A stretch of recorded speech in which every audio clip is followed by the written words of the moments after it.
mugire mukurikirane radio Cirimoso isoko ry'ukuri. Mwese abaduteze amatwi turabaha ikaze muri kino kiganiro ca radio Cirimoso kuri igenekerezo ry'indwi Myandagaro umwaka wa 2024 tubifurije kuroranirwa mu vyanyu no mu banyu ariko na cane cane tukayifuriza kwa mu gihugu cacandazwe kandi igafata urucanco rukinga umugera w'ihonyabwoko. Tubibutse ku biganiro vyacu mushobora kubisanga ku mbuga za YouTube, Facebook hamwe na X yahoze yitwa Twitter. Reka twongere tubaha ikaze mwese. Ukuri, ubutungane niyo nzira y'amahoro. Mu biganiro c'uyu munsi turarabira hamwe ivyitwazo n'amayeri bishasha vyadukanywe n'abarongoye imirwi isanzwe izwi ko ikorera mu ngati ntwari hari mu Burundi, iyo nayo ikabirongowe n'umugambwe wadomwe k'urutoke n'ishirahamwe mpuzamakungu ONU ko wakoreyeho nyabwoko abatutsi mu Burundi no mu karere. Turabandanya kandi umwihwezo w'ivyakozwe na wa mugwi Sévère witwa ko ari wo kurondera ukuri no kunywanisha abarundi naho shwi, tukaja gusambura ibinyoma biri mu rwandiko numero 21 kw'ibikorwa vyayo rusohoka igihe ico wise bulletin numero 21 mu gifaransa. Turanagaruka kandi no kukungene ibintu vyifashe mw'irasaniro ry'urugamba rwa mugwi M23 bene ingabo zawo zibaye intare za Sarambwe bahanganye n'abashaka kubahonya, abo nabo bakaba bafashwa n'abasirikare n'imbonerakure barungitswe n'intwari hari mu Burundi. Ikiganiro muriko mugishikirizwa Nerea Nindereye afatanije na Valentin Mbanzendore, mukaba mugitegurirwa na Emmanuel Nkurunziza. Ukuri, ubutungane niyo nzira y'amahoro. Imbere yuko tuja mw'idonido ry'ikiganiro c'uyu munsi, duhere kw'ijambo ry'intangamarara rijanye n'ibidasanzwe mu rugamba rwo kurwanya ivyiyumviro vy'ihonyabwoko. Ivyo navyo tugira tubishikirizwe na Emmanuel Nkurunziza. Reka tumutege yompi. Hari uwigeze kugira ati nta kwitiranya ukuri n'ibivugwa na benshi. Uwo yari umufaransa yitwa Jean Cocteau, mu gifaransa akaba yagize ati il ne faut pas confondre la vérité avec l'opinion de la majorité. Aya majambo meza cane asigura yuko no mu gihe haba hari abatwaranya bahururu kubera kutamenya canke gushigikirana mu makosa kw'abasangiye ubwoko canke intara, hama habonekana ntaryo abahagararira ukuri naho koba gukingiriwe n'igitutu c'ikinyoma kivugwa na benshi. Uwo mwanditsi w'ivyesa n'amasinema twifashishije Jean Cocteau yari yavutse mu mwaka wa 1889 aja gusezera isi mu 1963. Aho hari hasigaye imyaka 2 gusa kugira ngo witwa Artemon Simbananiye yariko aranonosora amashuri yiwaho mu Bufaransa muri kaminuza yitwa la Sorbonne ayaheze, acaganuka mu Burundi aho yashotse atangura gukora igihugu ciwe c'amavukiro bimwe bishimishije, naho ko yagikoreye kutagiye kurabonwa kumwe habigihe yari akiri muri ayo mabanga, haba inyuma yo gukukuruka gushitsa ryamira ukuboko kw'abagabo ku 21 mu Kakaro umwaka wa 2024. Mu myaka 1989 Artemon Simbananiye yamaze kw'isi 30 yayimaze akorera Burundi n'abarundi. No kuvuga ko kuva mu 1965 gushika mu 1985 yashinzwe amabanga menshi cane kandi ahambaye, haba ku rwego rw'igihugu haba no mwishirahamwe mpuzamakungu ONU. Yarabaye umuhanuzi adasanzwe mu buhanuzi bw'ubushikirangoma bujejwe ubutungane. Yarabaye umushikiriza manza kizigenza w'u Burundi procureur general. Yarabaye umunyamabanga wa leta ajejwe ubutungane, arongera araba umushikiranganje w'ubutungane, umushikiranganje w'imigenderanire n'ayandi makungu, umushikiranganje w'indero. Hanze y'imbibe z'igihugu naho yaraserukiye Burundi mwishirahamwe mpuzamakungu ONU, aho yanigeze kuba ariwe arongoye urwego nshingwa ntwaro kw'igisata ca ONU kijejwe iterambere, president du conseil d'administration du PNUD. Yaraserukiye kandi Burundi ku cicaro c'ishamwe ONU nkuko tubivuze, arabuserukira muri Ethiopia no muri Cuba.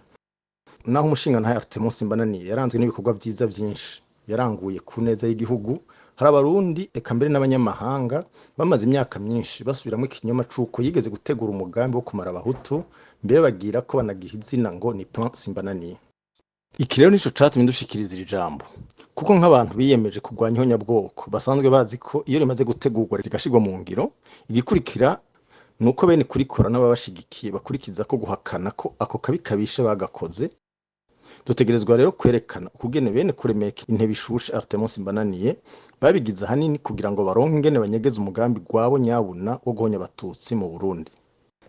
Uwabaye wa mbere mu kudumisha ivyico kinyoma c'iswe plan Simbananiye ni commandant Martin Ndayahoze, akaba yarembereye Artemon Simbananiye afungiwe mu ibohero rya Ngozi kugira yandike mu rwandiko yise rapport politique wari umugambi wateguwe n'uwo mushinga ntahe ngo ukaba wari uwo kwica abahutu ku rugero runini kugeza igitigiri cabo kingane n'ic'abatutsi. Ivyo vyose Martin Ndayahoze akaba yabimenyesheje mu kwezi kwa Ndamukiza 68, mukamenya ariko ko kuva muri Munyonyo 67 gushika muri Kigarama 68 Artemon Simbananiye yarapfungiwe Ingozi. Igitambaga cabo ariko nukubona ubwisha bwabo bwaje busumba ubwenge bafise kugeza aho bubibagiza n'ivyibonekeza. Haba ico gihe haba no mu nyuma mbere gushika n'uyu munsi yabo uwo Martin Ndayahoze nyene yabo no ku ntwaro z'imigambwe FODEBU na CNDD isanzwe ziko iyaguma isubiramwo n'ubu ikiriko ivyico kinyoma nta numwe abaye umwe yigeze yerekana n'umurongo n'umwe kitabuze co ni n'urupapuro rumwe rw'ico gitangaza bama bitwaza ngo ni Plan Simbananiye kanatsinda ntibari kucerekana kitariho.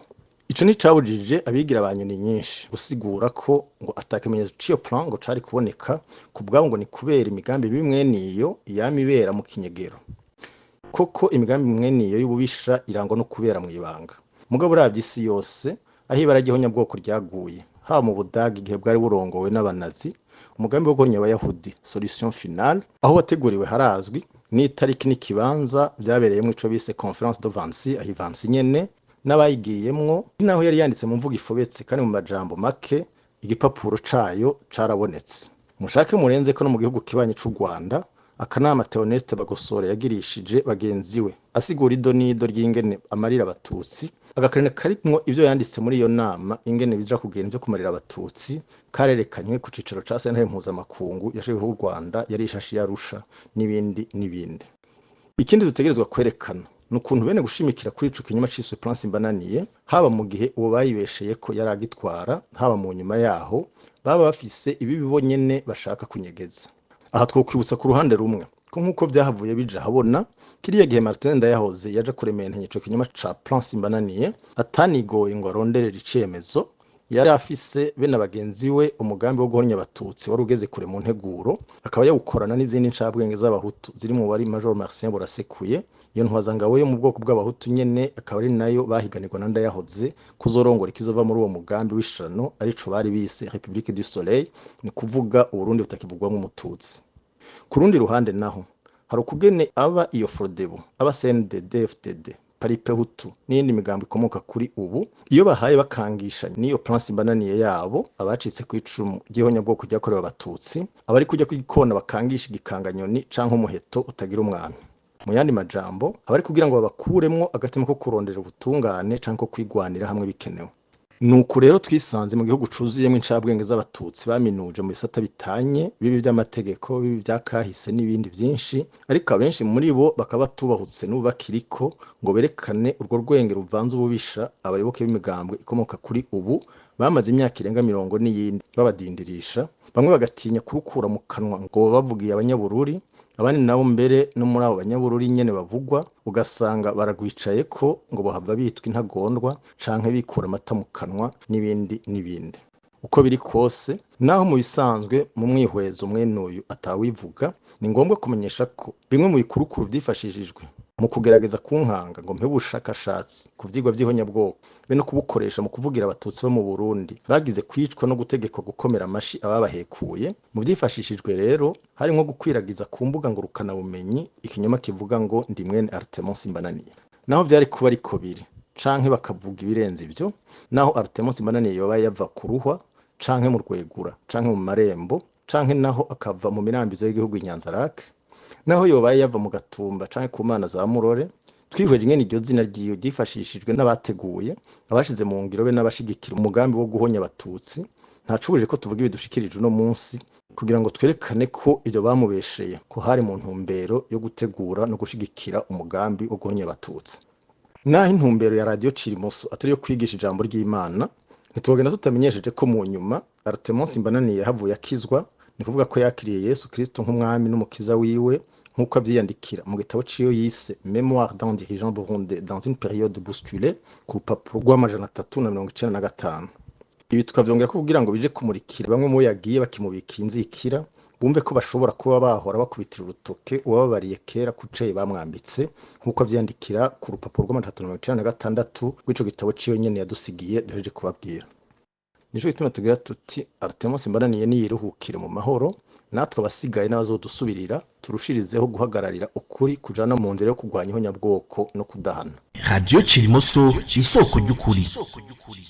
muri rwa rukurikirane rwo kugenzura kubeshuza be no gukosora ibinyoma severe idasiba kudendekeranya kugira ngo izimanganye ihonyabwoko ryakorewe abatutsi bo mu Burundi ihereye ku rya 2022 twashaka tugaruke kuri uyu munsi ku butumwa bw'uwo murwi nyene witwa ko ro kuvuga ukuri no kunywanisha abarundi naho shwi bulletin sévère numero 21 yo muri myandagaro 2022. Igice ca mbere c'urwo rwandiko kivuga ku bikorwa vya severe vyabaye ishingiro y'umwihwezo abagize leta bagira igitega mu kwezi kwa myandagaro k'uwo mwaka 2022. Igice ca kabiri nuko severe yari yagiranye ikiganiro n'abagize urwego rukuru rw'intwaramiheto mu Burundi au commandement, kikaba cari cabereye Bujumbura muri iryo cinyene n'abarongoye abasirikare mu gisagara ca Bujumbura. Hamwe rero n'igice ca gatatu kikaba kivuga umwihwezo w'abakozi bakuru b'iyo severe bagiriye Bujumbura mu kwezi kwa Mukakaro k'uwo mwaka w'2022. Iyi ariko tukaba tutaja kuyitebako, tukaza gushimikira cane cane ku bice bibiri vya mbere idonido ryavyo. Reka tubishikizwe kandi na Emmanuel Nkurunziza, reka tumutege yompi. Duhereye kuri ico gice ca mbere, igishoka cibonekeza naho giteye amahinyu nuko severe yandika kandi ubona ko ibinezererewe, ikandika rero ko ivyo yaheruka gusibanganya vyahavuye vyihwezwa mu mwiherero w'abagize leta wagiriwe igitega muri iryo ci ry'2022 babishimikiyeko. Mutigute naho ari bisanzwe ko abagize leta baganira ivy'umurwi washinzwe n'iyo leta nyene wakoze, ntawo genda atabonye ko hampande yuko vyanditswe ku rupapuro rwa mbere hariho n'amajambo yo gushimangira bidasanzwe dusangamwo. Nko mu Gifaransa handitse ngo lors de la retraite gouvernementale du 4 août 2022, le chef de l'État et tous les membres du pouvoir exécutif ont apprécié les réalisations de la commission vérité et réconciliation. Mu Kirundi bisigurwa ngo nduguruye twimugina. Muri uwo mwiherero wa leta wabereye isonga kuwa kane myandagaro mu 2022, umukuru w'igihugu n'abagize urwego nshingwa ntwaro bose uko bakabaye barakengurutse cane rwose ivyaranguwe na severe ndugaye twimugina. Abasanzwe bakurikiranira hafi inzandiko canke ibivugwa vyerekeye ivyaranguwe n'umukuru w'igihugu canke na leta baca bibuka ko mu bisanzwe batahora barinda kwandika ko ari abagize urwego nshingwa ntwaro rwose iyo bava bakagera. Hari n'ikindi cabacorotse, kikaba ari icuko kubijanye n'ibikomere byo ku mutima abarundi basizwemo n'ihonyabwoko ryahiga abatutsi, ariko severe yoyo ivuga data wanje ko ryahiga abahutu.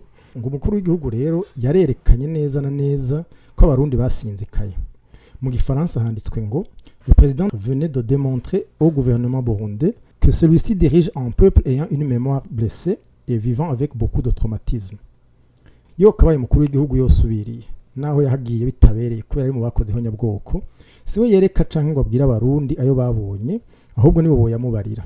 Uretse ko bamwe muri abo barundi nyene iyo severe n'abayitumye batifuza ko bumvirizwa. Uko biri kose iki ni kimenyamenya ko yaba severe ku ruhande rumwe yaba umukuru w'igihugu ku rundi ruhande, ikibaraje ishinga ni gushikiriza ivyo bakeneye kumenyesha no kwerekana, démontrer nkuko babivuga mu Gifaransa, si kwa kurondera ukuri bivugwa. Ibyo vyanditswe bityo rero umuntu yovuga ko arakari ku mutima wa severe kasesetse ku rurimi namba nako katasesetse ku mashini bandikirako.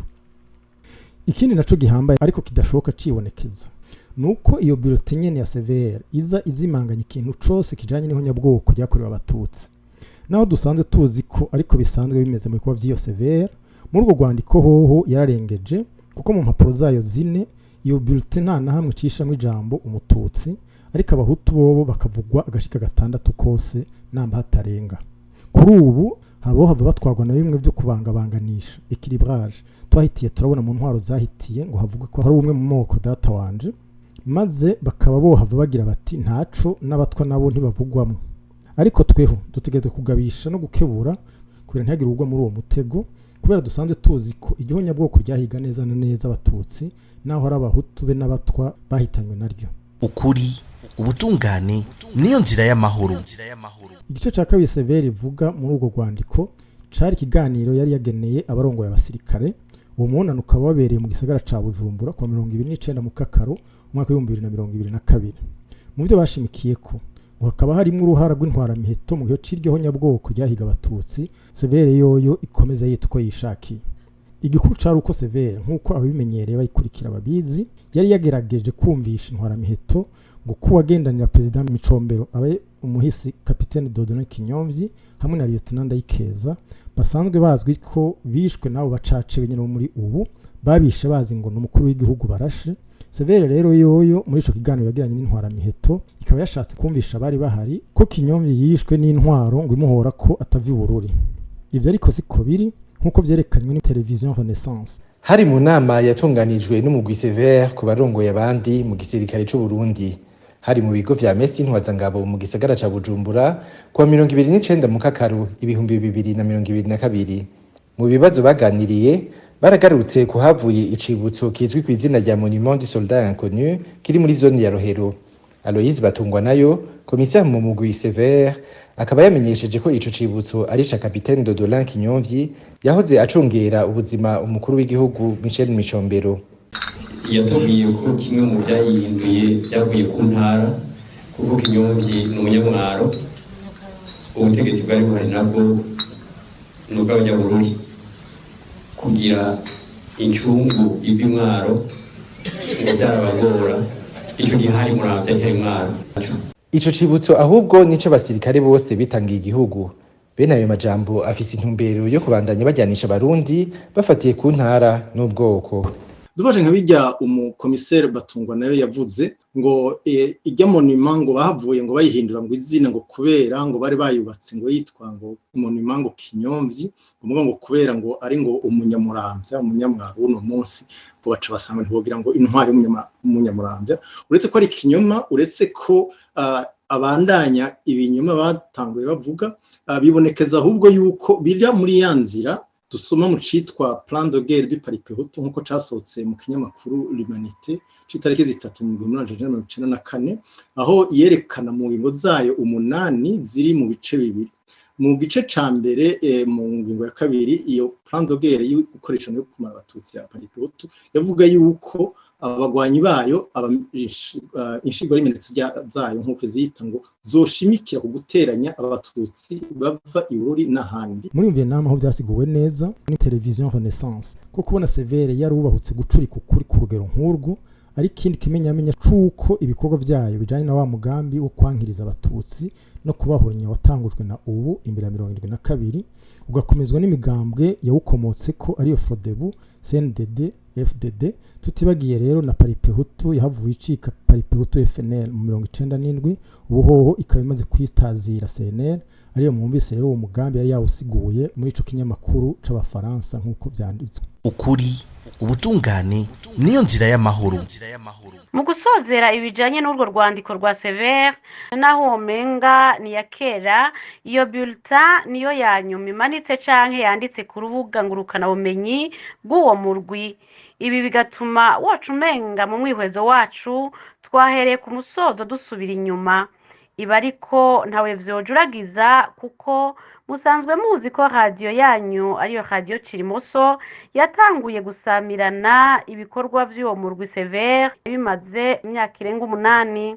Ikindi tutorangiza tutagarutse ko nuko ibikorwa nako ibinyoma vya Severe naho ngira ngo hazoba heza imyaka mirere umwanya bizoba bitaraba ngo ifutwe burundu nkuko bitegerezwa kugenda. Ivyo bikorwa rero bisaba ko twama na ntaryo tubisesangura tunabiserereka kugira ngo tumurikira abarundi hamwe rero n'abanyamahanga kuko ataco dukoze twohava dusanga urubuga twaruhebeye. Bamwe bavuga ngo barajwe ishinga n'ineza y'abacitse ku icumu ariko mu vy'ukuri arabakozi canke ari basomambike biyo ntwaro ishingiye ku karenganyo. Bamwe dusanzwe tuzi ko bagenzu zose ni ukuvuga bamwe womenga umwanya umwe bararajwe ishinga koko n'ibikorwa vyo kumurikira ukuri birangurwa na Cirimoso, ariko ku rundi ruhande ukubise akagohe ugasanga ni basomambike n'abarongoye iyo ntwaro nyene. Ukuri ubutungane niyo nzira y'amahoro. ubu naho tubandanye ku nkuru Severe iheruka gushira habone ejo bundi ku wa 17 z'ukwezi kw'indwi uyu mwaka wa 2024 aho abakomiseri b'uyo murwi barongowe n'umukuru wayo ariwe Pierre Claver Ndayicariye bagiye mu Rutegama kubandanya bigisha ibinyoma banasinziriza abakeneye kwitwarira bicanyi ubu batwara igihugu. Kuba batoye komine ya Rutegama vyonyene bifise insiguro ihambaye kuko ubwa mbere ni imwe mu makomine yasinzikajwe cane niho nyabwoko Frode bisanzwe ariyo yavyaye iyi CNDD ipfukamye mu nda igihugu uyu munsi yakoreye abatutsi muri Gitugutu 1993. Ibi twari tumaze kubashikiriza akatari gakeyi ariko reka tuhatebe kuko birakenewe cane. Ukuri, ubutungane niyo nzira y'amahoro. Muri make ngibi vyo Pierre Claver Ndayicariye n'umugwa arongoye bagiye kubesha mu Rutegama. Muri rusangi bavuga ko ari kugira ngo bategurire kazoza abarundi. Kuri we no kuri leta y'abicanyi ba CNDD kazoza keza ko bagasigura kuzibira ubutungane.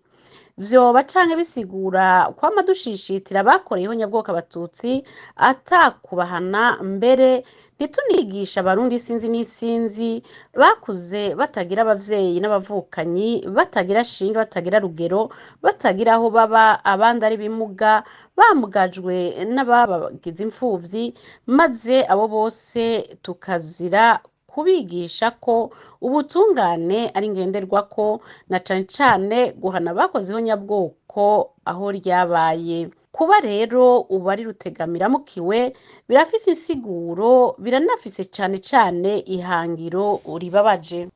Ubwa mbere dusanzwe tuzi kaye tuvyibuka kuko hari muri uyu mwaka nyene hari mu kwezi kwa Ntwarante aho ubaye mukuru w'igihugu Evariste Ndayishimiye yaja gushinyagurira nabo bacikacumu bo muri komine Buraza mu ntara ya Gitega agashikiriza ko azobaronsa abo bacikacumu amabati y'amasigazwa igihe azobahejeje kubakira abatwa atano bakuye mu vyabo ngo maze babone kuja kubaka mu mitumba bahunze iyo CNDD yeje guhonya babo be no kubica bakaba aribo bakigariye muri aya matongo ubugingo abari babatumye bakanabategeka ubu ari bo badufukamye mu nda. Ivyo vyose tukibutsa ko yabishikiriza yishongora amakamera na za televiziyo yakoranye nk'uko umengo ni igitangaza bakoreye abo bacikacumu b'abatutsi, naho mu vy'ukuri kwari kubaryosharyosha ngo basubire hampande y'ababiciye eka bakanabahatsa. Ubu bagize kuba batabihaniwe ariko ahubwo bakaba badasiba kuvyigamba mu gusubira gutuntuza abo bacikacumu b'abatutsi. Ubwa kabiri nabwo hari mwaka wa 2021 mu kwezi kwa 11 aho iyi ntwari ya CNDD irongoye Burundi bitabereye yafatikaja gutanguriza ibugendana ibikorwa vyo guhayagiza abicanyi yoya yita ngo ni ndwi y'umurwanyi. Ntawode hakwibutsa ko imbere yaho nyene gatoyi mu kwezi kwa Rusama mu 2020 iyo ntwaro yari yagiye gutanguriza yisekeza yo gutoza umukandida w'iyo CNDD nyene yatikije ingandi bugendana.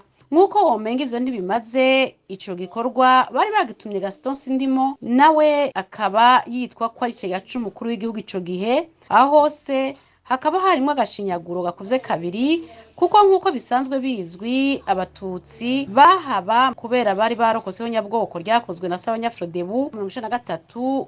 Iyi nayo mu kurikora ikaba yarajaniranije n'abahutu bo muri uwo mugambwe Iprona. Gaston Sindimwe nawe yaje aserukira.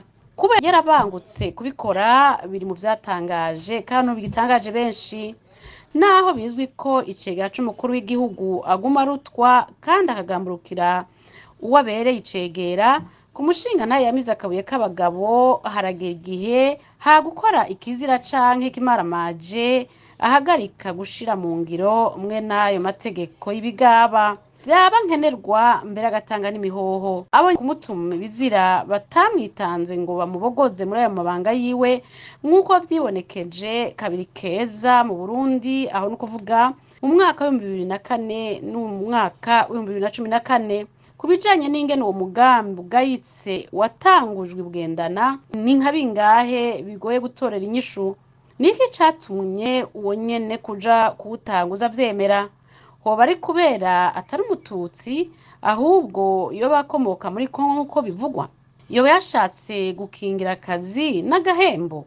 Naho ibi bibazo bifise ishingiro biguma birutwa n'icuko uwo biraba atagendeye mu kirenge c'abamubanjirije banasanga umugambwe Iprona bo bahisemwo neza bagahitamwo kubogozwa hakugoka. Umuntu agasigara yipfuriza abari mu mabanga ubu n'abazoyajamwo muri kazoza eka mbere n'abarundi bose ko bofatira akarorero keza kuri abo bafashe ingendo ibereye. ukuri ubutungane niyo nzira y'amahoro. Ku bijanye n'urugamba rwo gukingira abatutsi bo muri Repubulika Iharanira Intwaro Rusange ya Kongo bahanzwe na leta yaho ifashijwe n'abasirikare b'u Burundi hamwe rero n'imbonerakure, reka umugenzi wacu Valentin Mbanzendore agire ico bitubwiyeko. Kw'igenekerezo rya 30 Mukakaro 2024 abashikiranganji b'imigenderanire ba Kongo Iharanira Intwaro Rusangi be n'u Rwanda bahagarikiwe na mugenzi wabo w'igihugu ca Angola barabonaniye i Rwanda muri Angola mu ntumbero yo gutorera inyishu ikibazo c'intambara iri kibera mu buseruko bwa Kongo. Uretse ivyo bumvikanye ko bazobandanya baganira ko mu nama zizokurikira, ingingo nkuru zapfunditswe ni zitatu. Bumvikanye ko intambara yohagarara kuva ku wa 4 Nyandagaro 2024 kuva isaha 6 z'igicuku. Gutegura ishigwa mu ngiro y'umugambi wo kumara inguvu umugwi FDLR, uwo nawo ukaba usanzwe uzwi ko urimwo abakoreye ihonyabwoko abatutsi mu Rwanda mu 1994. Gutegura umugambi w'ukugene abagwanyi bari ku rubuga rw'intambara bovanwayo. Abari mu nama bumvikanye kandi ko bikenewe cane ko imvugo zishuhurira abantu ku bandi zohagarara. Umuntu amaze gusoma itangazo risozera iyo nama asanga hari ibindi bintu bitatu nyamukuru vyibonekeza. Ubwa mbere, urisomye ashoka abona ko atana hamwe muri iryo wosanga bavuga umuhari M23. Ubwa kabiri, usanga ahubwo rivuga rinashimikira ku mugwi FDLR. Ibi navyo nyene ubwavyo bifise insiguro zibiri. Bivuga ubwa mbere ko leta iharanira demokarasi ya Kongo yoba yagiye yemera canke yemezwa ko FDLR ari imwe mu mvo zibiri nyamukuru yatumye intambara isubira kwaduka mu burasirazuba bw'ico gihugu. Imvo nayo si yindi nuko RDC amahoro yayahera ku kwaka ingufu zose, mbere bakanakona umugwi w'inkorabara FDLR ugizwe hanini n'abakoze ihonyabwoko ry'abatutsi mu Rwanda mu 1994. Nkako nta uyobewe ko kugira umuhari M23 isubire gufata ingingo yo gusubira kwirwanira hari kubera hongeye kwaduka kagakoko ko kwizizira umututsi ngo si umunyekongo. Gutyo iyo migwi y'inkorabara nka za FDLR na Mayimayi n'iyindi biraramwo ibica aho hose bagashigikirwa n'ingabo za Kongo. Bivuga kandi ubwa kabiri ko batahuye ko umuhari M23 n'ivyo urwanira ari ibibazo biraba igihugu ca Kongo hagati mu gihugu, ko rero atari nkenerwa ko vyigwa mu nama ihuza ibihugu bibiri canke birenga. Hamwe vyoba ari uko bimeze, yoba ari intambwe ikomeye mu nzira yo gutorera umuti ibibazo vy'abashaka guhonya abatutsi muri aka karere, canke ngo babitwaze kugira baronke ingene bokwepa ibigoye mu ntwaro y'igihugu cabo. Ikindi kigira gatatu, naho coco kidashoka cibonekeza ariko kigatanga umwizero, nukubona hari buzotegekanywe gucura inteko mvamakungu ziri muri ako gace ka Kongo. Iki kirahambaye kuko kiraba n'ubutegetsi buhari bitabereye mu Burundi, ariko naho biruko aho umariye kumva ivyapfunditswe umuhari M23 warasohoye itangazo kuri uyu wa mbere Myandagaro imenyesha ko ivyo vyasinywe bitawuraba. Unagira ko wibutsa ko wowo ubwawo wari wamaze kwifatira ingingo yo guhagarika ingwano vy'agateganyo kuva ku wa ndwi ntwarante 2024 ukarangiza umenyesha ko kubwawo ikintu cyo nyene gishobora kuzozana amahoro arama muri Kongo iharanira intwaro rusangi ari ibiganiro na leta y'icyo gihugu bizoba bishingiye kubituma hama haje haraduka ingwano mu buseruko bwacu. ukuri ubutungane niyo nzira y'amahoro. turakengurukiye mwese mwakurikiranye kino biganiro ca radio Cirimoso naho ubutaha tugira Uburundi uziriho nyabwoko. Murakoze cyane. iyi mwariko murumviriza ni radio Cirimoso.